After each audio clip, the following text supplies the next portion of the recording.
मैं जसवंत वर्मा स्वराज्य आईएएस के डिजिटल प्लेटफॉर्म का स्वागत करता हूं। छत्तीसगढ़ लोकसभा की प्रारंभिक परीक्षा में भारतीय दर्शन एक महत्वपूर्ण पाठ्यक्रम के हिस्से के रूप में सम्मिलित किया गया है।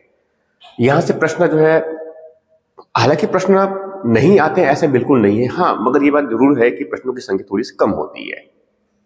मगर जो प्रश्न आते हैं वो बहुत सरल तरीके से होते हैं ये, और यदि उनको थोड़ा सा अगर समझ करके पढ़ लिया जाए तो प्रश्न बनाए जा सकते हैं। मगर समानता जो है, कोई भी जो स्टूडेंट समानता ये सोच लेता है कि दर्शन को क्यों पढ़े, प्रश्न 2 3 4 या 5 6 करीब आ जाते हैं तो उनको पढ़ने की आवश्यकता नहीं है, और इसी वजह से उस सब्जेक्ट पर हम कोई ध्यान देते नहीं है। राइट, ठीक है। और सब्जेक्ट पर ध्यान अगर नहीं दिए आपने तो स्वाभाविक प्रश्न तो बनेंगे नहीं।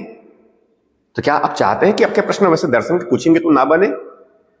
और उस समय तब जब उसको थोड़ा सा अगर पढ़ लिए, समझ लिए, कोई बता दिया, सुन लिया, तो फिर क्वेश्चन बनना तय है, क्योंकि बहुत सामान्य बात पूछी जाती है उसमें से ये।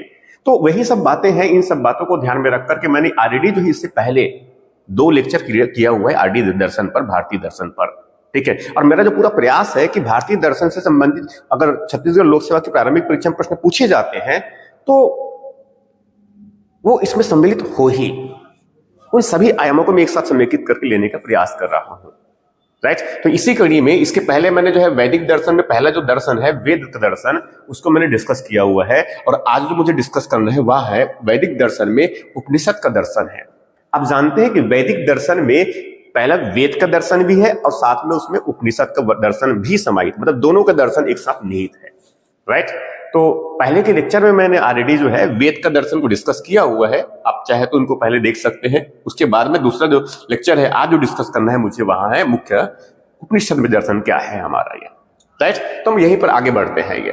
तो सबसे पहले तो हमें थोड़ा सा बेसिक्स क्लियर करनी है उपनिषद के बारे में, ठीक है, जिससे हम समझ में आ जाए कि ये उपनिषद क्या था और उपनिषद और वेद में क्या अंतर थे ये। तो यही पहली बातें मैं डिस्कस कर रहा हूं एक्चुअल में। जैसे कि जो है आप जानते हैं कि जो उपनिषद है, ठीक है, उपनिषद तो वेद का जो अंतिम भाग है, वेद का जो अंतिम भाग है उसी अंतिम भाग को ही कहा जाता है उपनिषद।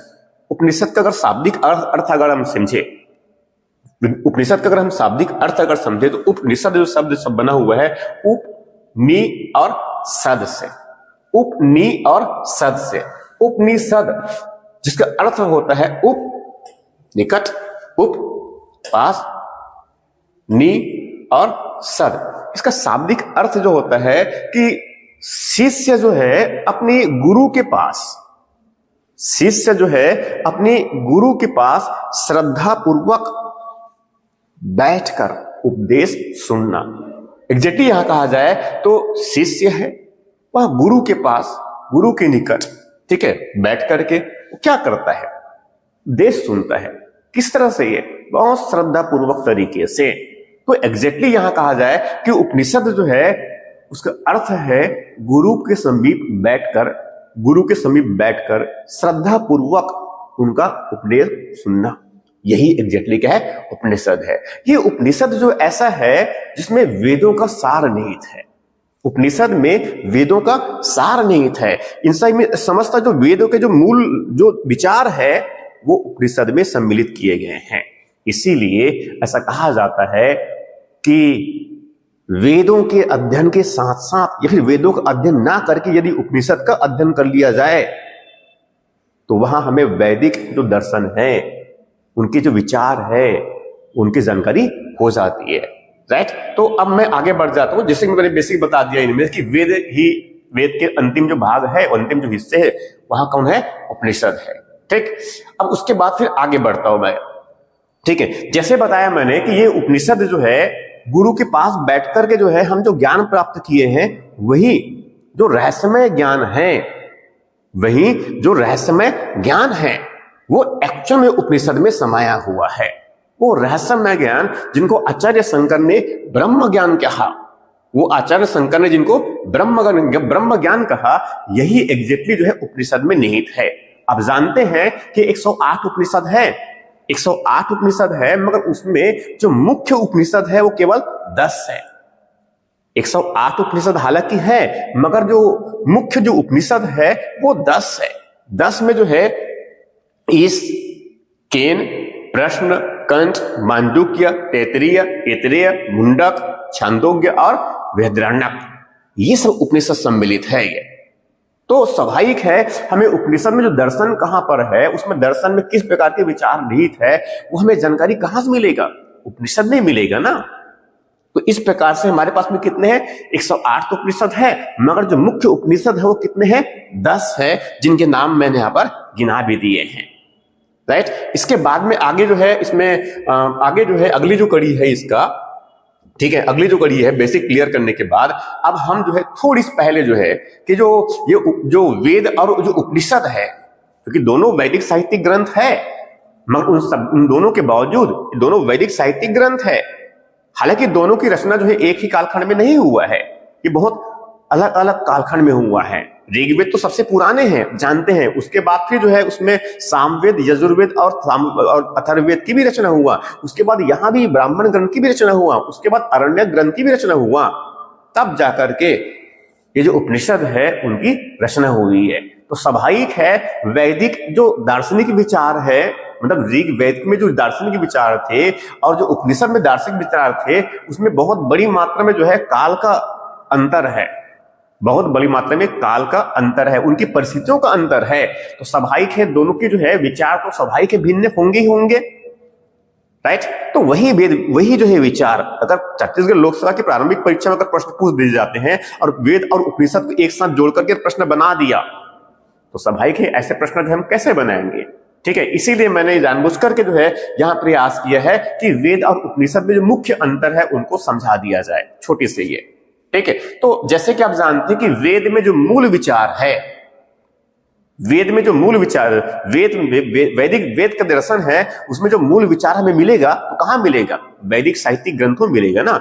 वेद में मिलेगा, ऋग्वेद में मिलेगा, सामवेद में मिलेगा, यजुर्वेद में मिलेगा, अथर्ववेद में मिलेगा, मगर मूलतः जो है वो वैदिक वेद का जो दर्शन है, विचार है, वह कहां मिलते हैं हमें, वेद का मतलब ऋग्वेद की बात कर रहा हूं मैं। उसके बाद अगर हम देखें, ठीक है, जबकि जो है इस तरफ अगर हम उपनिषद के अगर दर्शन देखें तो स्वाभाविक है उपनिषद में क्या मिलेगा, हमें उपनिषद की दर्शन मिलेंगे। वेद में जो है जो बातें कही गई है मुख्य रूप से वहां क्या है, वो यज्ञ हवन की बातें करते हैं, उनको एग्जैक्टली क्या चाहिए, वो बड़े दुखी महसूस करते हैं। वेद में जो लोग रहते हैं उस समय की अवस्था में कोई बहुत ही दुखी महसूस करते हैं, ये बहुत दुखी महसूस करते हैं, और इसीलिए वहां सुख दुख सुख की तलाश में वो भटकते रहते हैं कि कहीं तो कोई उनको बता दे जहां पर उनको सुख मिले। अब उसी सुख की प्राप्ति के लिए प्राकृतिक शक्तियां जो उनको लगता है कि शक्तिशाली है और ये हमें सुख दे सकता है, और उनकी उपासना शुरू कर देते हैं। और उसके लिए उसने क्या किया, मंत्र बनाए।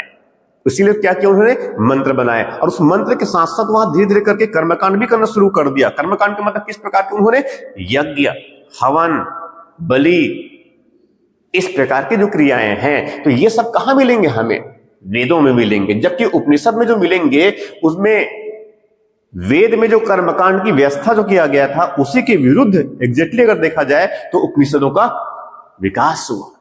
कर्मकांड के वैदिक जो कर्मकांड थे उसके विरुद्ध ही एक्चुअल में जो है उपनिषदों का विकास हुआ।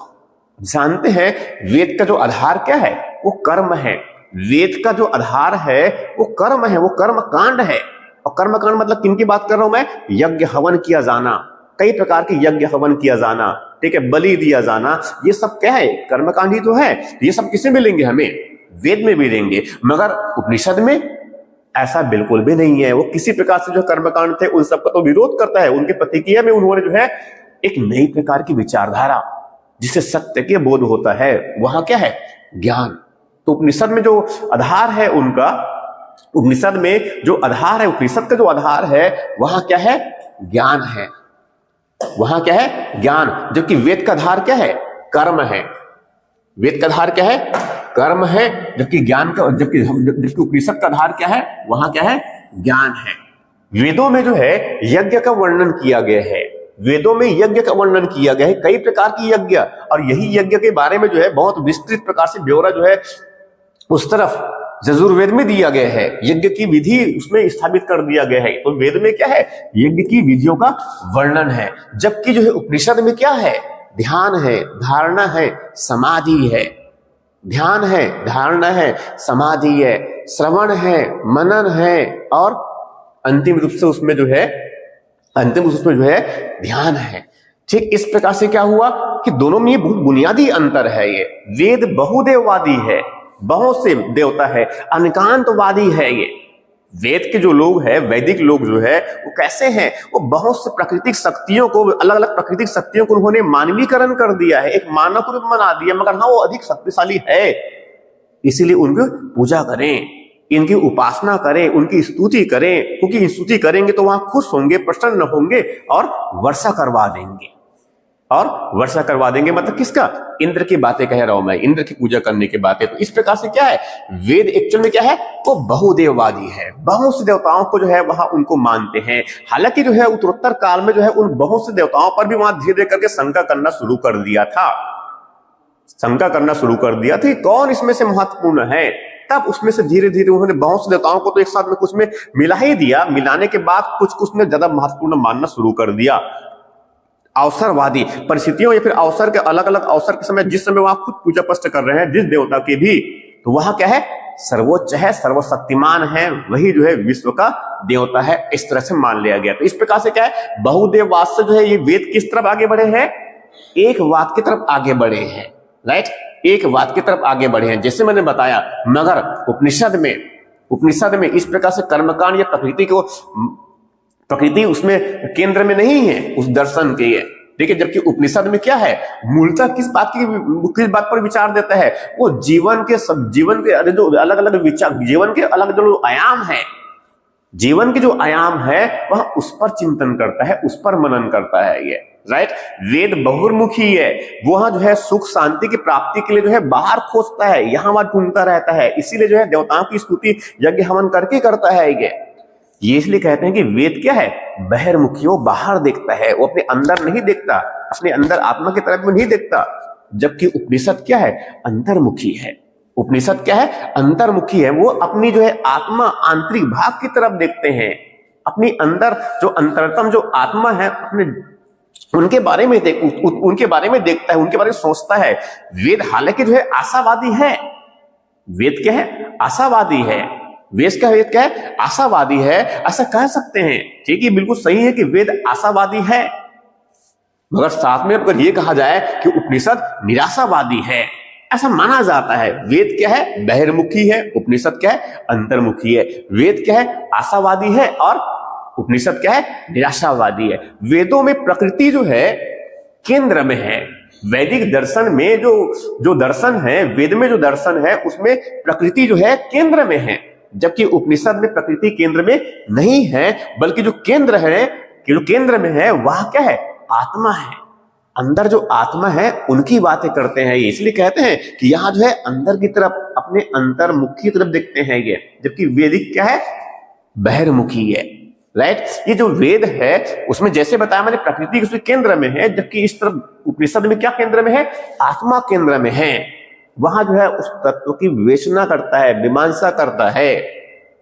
तो इस प्रकार से क्या हुआ, वेद और उपनिषद में अंतर हो गया। उसके बाद में आगे बढ़ रहा हूं, थोड़ा सा वहां आगे बढ़ रहा हूं, वहां क्या है, उपनिषद में। अब मैं यहां से जो है, जो एक्चुअल में जो उपनिषद में जो दार्शनिक विचार है, मैं उस तरफ आगे बढ़ रहा हूं मैं ये, ठीक। तो दार्शनिक विचार में जो सबसे पहला जो विचार आता है वह होता है ब्रह्म का विचार। उपनिषद में ब्रह्म का विचार, देखिए अभी वेद में जब डिस्कस किया मैंने, अभी जस्ट मैंने, तो उसमें किसकी बात किया मैंने, देवता की बात किया ना, देवता की बात किया ना, ठीक है। मगर देवता के बाद जो है धीरे धीरे करके उसमें ईश्वर का विचार का विकास हुआ, ईश्वर की जो संकल्पना है उनका विकास हुआ। मगर यहां पर मैं किसकी बात कर रहा हूं, उपनिषद में ब्रह्म की बात कर रहा हूं मैं, ये किसकी बात कर रहा हूं मैं, ब्रह्म की बात कर रहा हूं। और उपनिषद का जो ब्रह्म है, उपनिषद में जो ब्रह्म है वह परम तत्व है। उपनिषद में जो ब्रह्म है वो परम तत्व है एक, और उनकी ही सत्ता है इस पूरे जो है इस ब्रह्मांड में। सत्ता किसकी है, ब्रह्म की सत्ता है, और वही एग्जैक्टली जो है क्या है, परम सत्ता है। उपनिषद में इस प्रकार के विचार है। जो ब्रह्म है वो जगत का सार है, जो ब्रह्म है वही जगत का सार है। पूरी जगत का जो निर्माता है, इस जगत का जो कारण है, इस जगत का जो सृष्टा है, वो कौन है, ब्रह्म है। ब्रह्म विश्व का आधार इसीलिए कहा जाता है। ब्रह्म को विश्व का आधार इसीलिए कहा जाता है। ये सभी भूत, प्रकृति के प्रत्येक तत्व का रचना करने वाला निर्माता, उनकी उत्पत्ति का हर एक मूल जो कारण है वहां कौन है? ब्रह्म है। और उसकी मृत्यु होने पर वहां जिसमें निहित होना है वहां भी क्या है? ब्रह्म है। तो इस प्रकार से जो है वास्तविक में अगर देखा जाए तो विश्व में जो ब्रह्म का विचार है वो सर्वशक्तिमान परम सत्ता का विचार है। अब ये जो ब्रह्म है, यहां जो ब्रह्म है, ये अपने स्वरूप में ये इनकी दो पक्ष कहा जाए। उपनिषद में जो ब्रह्म है वहां दो प्रकार के हैं, मतलब उनके ब्रह्म के जो है दो पक्ष है, प्रकार नहीं कहा जा सकता उनको। वो ब्रह्म के दो पक्ष है, एक पर ब्रह्म है, दूसरा जो है अपर ब्रह्म है। उपनिषद में जो ब्रह्म का जो रूप है उसके दो पक्ष है एक ही वो, दूसरा नहीं है। इसमें कोई दो नहीं है, ये एग्जैक्टली क्या है? एक ही है। इसीलिए इनको आप उपनिषद में जो दर्शन है उनको आप एकवाद भी कह सकते हैं। उपनिषद में जो दर्शन है उनको आप एकवाद कह सकते हैं। क्यों? क्योंकि वहां एक ही ब्रह्म की जो है अवधारणा को स्थापित करता है। हालांकि इस ब्रह्म के जो है दो पक्ष है, इस ब्रह्म के दो पक्ष है, जिनमें से एक जो है पर ब्रह्म है, एक जो है पर ब्रह्म है और दूसरा जो है अपर ब्रह्म है। ये ब्रह्म के दो पक्ष है मगर दोनों एक। इसीलिए उपनिषद में जो दर्शन है उस दर्शन को जो कहा जाता है एकवादी दर्शन।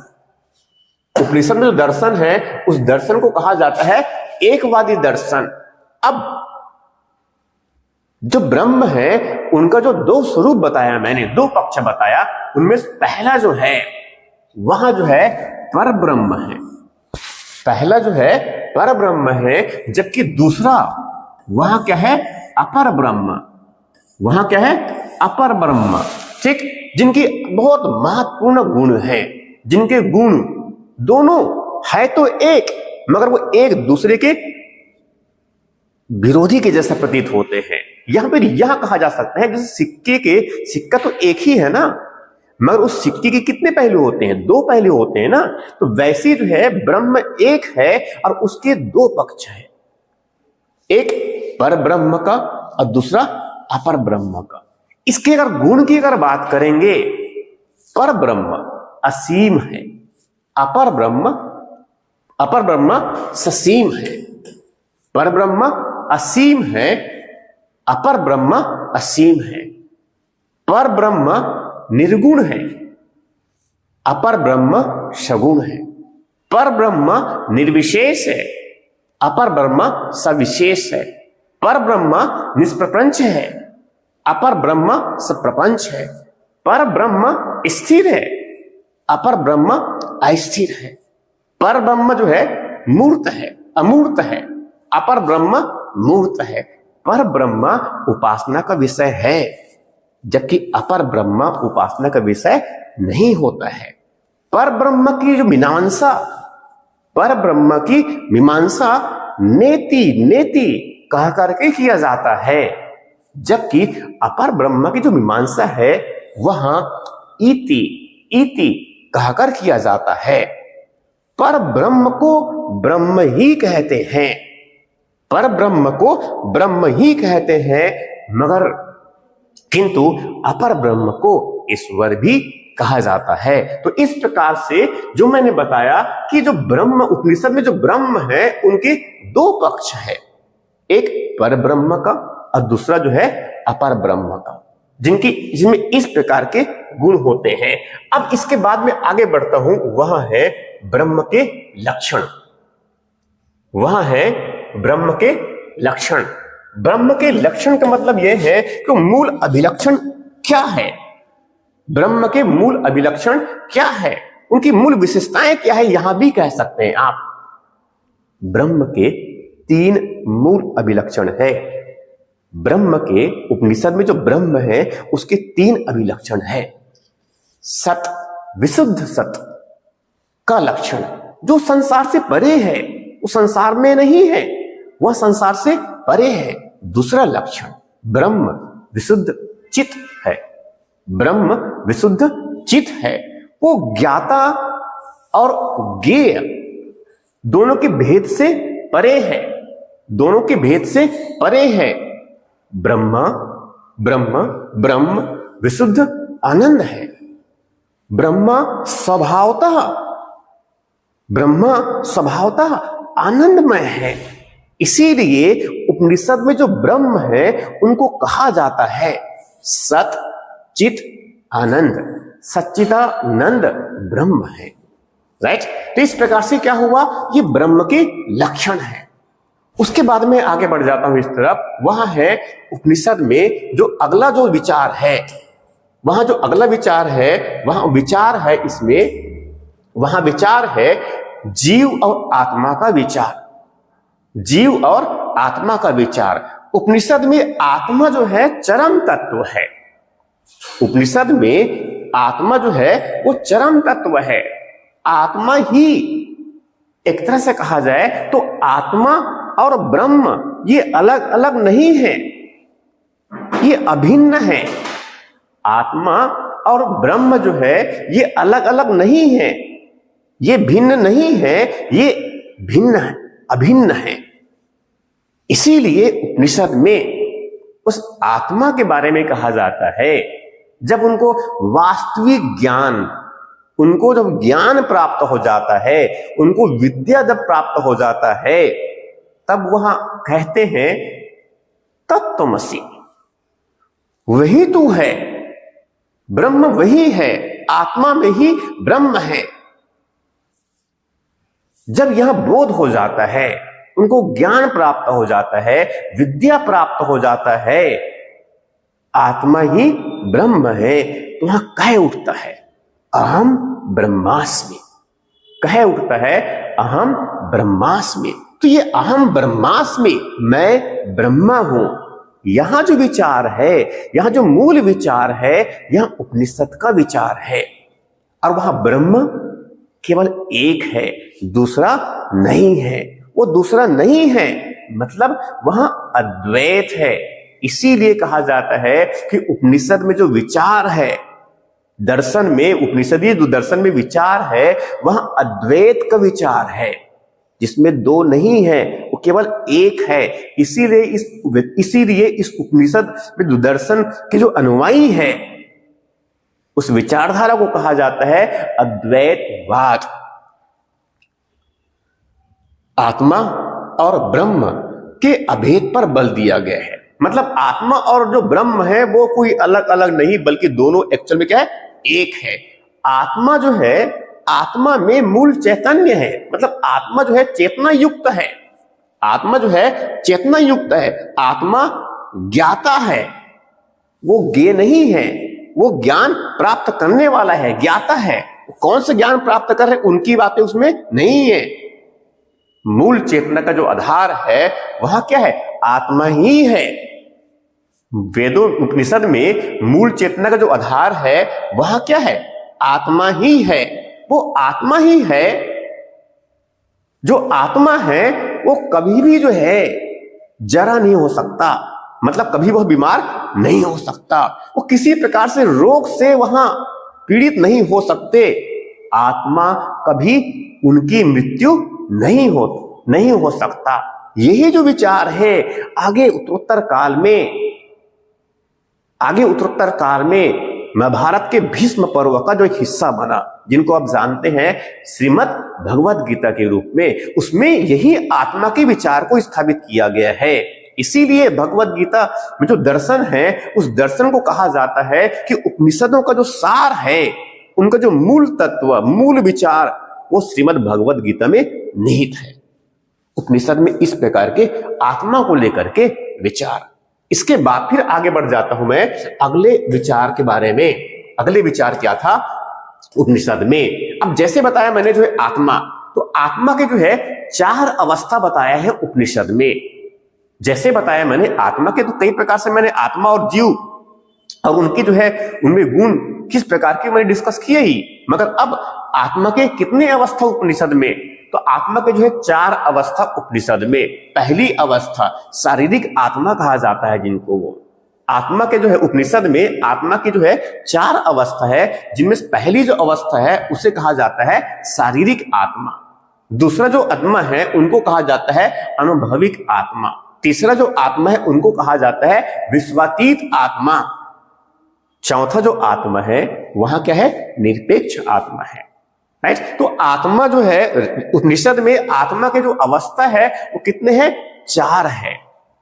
पहला शारीरिक आत्मा, दूसरा अनुभविक आत्मा, तीसरा विश्वातीत आत्मा, फिर चौथा निरपेक्ष आत्मा। तो इस प्रकार से आत्मा जो है इसमें कितने, आत्मा की कितनी अवस्था हो गया, चार अवस्था। अब उसके बाद में आगे जो है उपनिषद में जो नई विचार, दूसरी जो विचार है वहां है जीव का विचार।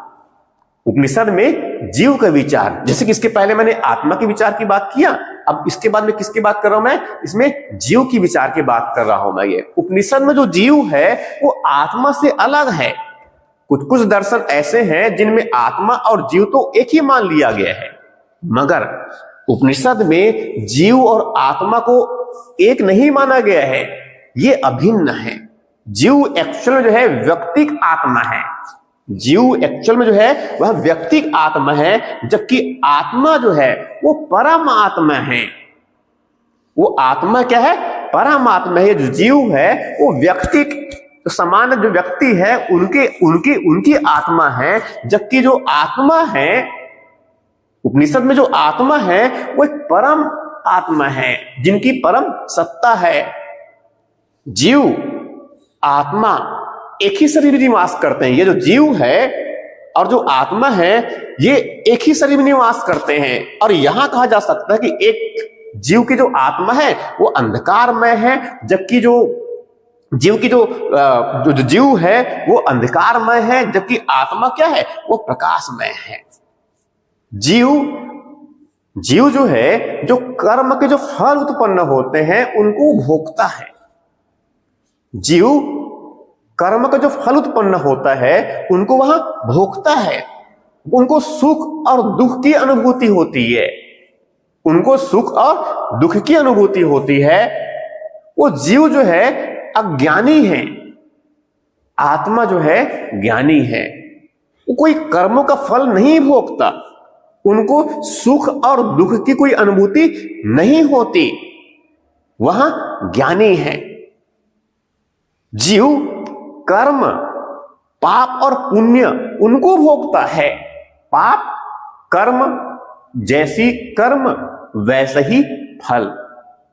तो इस प्रकार से जीव जो है वो कर्म और पाप पुण्य उनको भोगता है, जबकि आत्मा ज्ञानी होने के कारण, जबकि आत्मा का जो ज्ञान होने पर, यदि आत्मा को, जीव को अगर वास्तविक में आत्मा का ज्ञान अगर हो जाता है, जैसे उनको आत्मा का ज्ञान होगा जीव को, वहां उस दुख और जो बंधन जो हुआ करता था, जिससे वहां वास्तविक या सत्य को नहीं जान पा रहा था, उससे उनको छुटकारा मिल जाता है। तो इस प्रकार से क्या है, उपनिषद में जीव का विचार है।